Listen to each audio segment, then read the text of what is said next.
I've completed countless deliveries in my time. My first car, a cheap old Toyota, was perfect for zipping around town.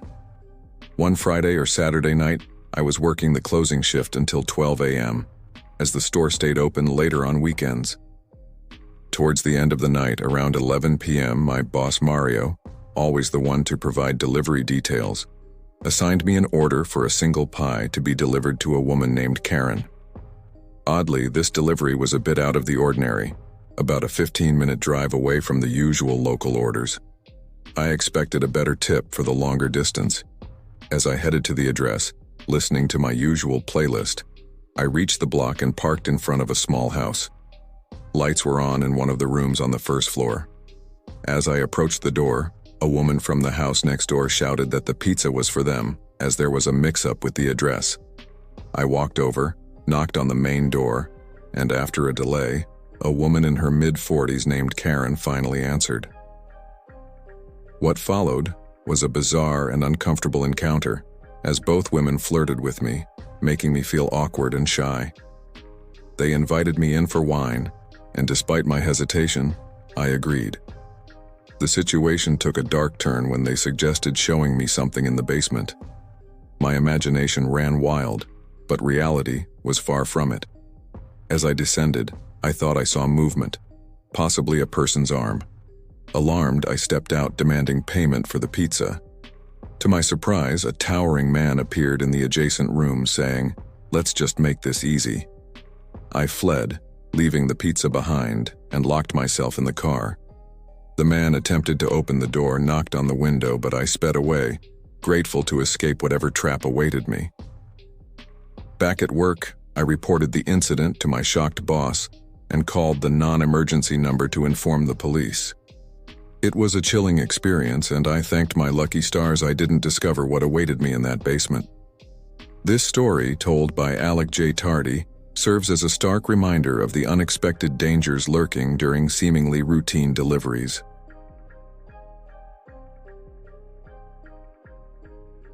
I have been a pizza delivery guy for a considerable period, usually assigned the not-so-favorable shift from 4 p.m. to 4 a.m.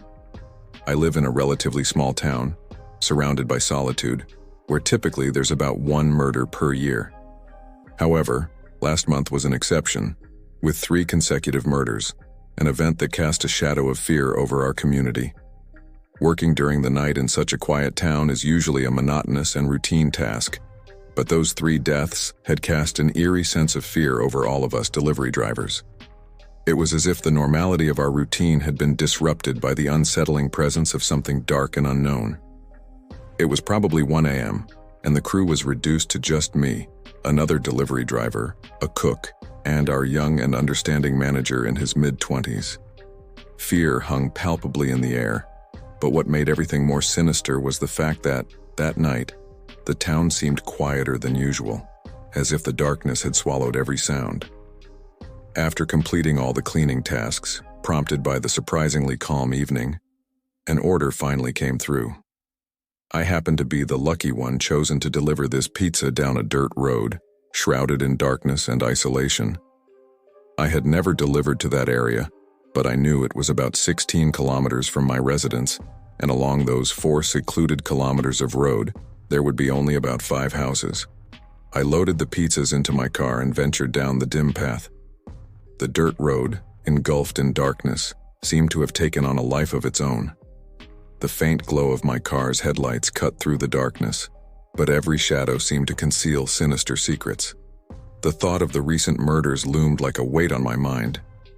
As I approached the destination, a lone and dimly lit house emerged on the horizon. It was the only dwelling along that desolate stretch of road. I delivered the pizzas, feeling increasingly uneasy in the quiet surroundings. Returning to the pizzeria, the night unfolded like any other, despite the recent unsettling events. The routine of driving through the town even during odd hours continued, and the mysterious dirt road delivery became just another part of the job. However, the fear lingered in the air, and the night, usually so ordinary, had taken on a dark and frightening hue that would leave an indelible impression in my memory. There were no cars parked in sight, and the eerie absence of lights added to the unsettling atmosphere. Putting my car in park, I dialed my boss, triple-checking the address to ensure I hadn't made a mistake. Despite my boss's noticeably irritable mood, he urged me to at least knock on the door and investigate. Normally, returning even a single undelivered pizza would incur his wrath, let alone 4. Despite my growing unease, I forced myself to approach the front door of the building. With no doorbell in sight, I resorted to knocking forcefully, receiving no response. Disappointment settled in, not because of the unanswered door, but because I sensed the entire endeavor was a futile waste of time and gas. In a last desperate attempt, I knocked once more, eliciting rustling sounds from inside. A mix of relief and discomfort washed over me. As I yelled that I was the pizza guy, the building fell silent. A growing sense of unease gripped me, and just as I was about to turn away, movement caught my eye. At the window, someone was watching. Their gender was unclear, but their eyes were wide open, fixed intently on me. Disconcerted, I dropped the pizzas and sprinted back to my car, which inexplicably struggled to start. Driving away, I felt the car shaking and bumping, realizing something was amiss. Not far from the building, a sharp scraping sound echoed. The resistance became insurmountable, and the car ground to a halt. Exiting the vehicle, my heart raced as I discovered all 4 tires slashed. Rather than fleeing, I locked the doors and dialed 911. In the darkness, surrounded by an endless forest, waiting for the police felt like an eternity. Unsure of whether to stay in the car or run, the operator advised me to stay put. As I scanned for any sign of danger, the rearview mirror revealed the same person from the window, eyes wider, a subtle smile forming. Panicked, I fled into the woods, my breath loud in the silence. Hiding behind a log, I waited for what felt like hours until distant sirens offered a glimmer of hope. Running back towards the flashing lights, relief washed over me as the police investigated my car. Despite finding spiky objects matching those used on my tires, the couple responsible for the ordeal remained elusive. Quitting my job, I sought refuge in a local grocery store, haunted by the memory of that woman at the back of my car.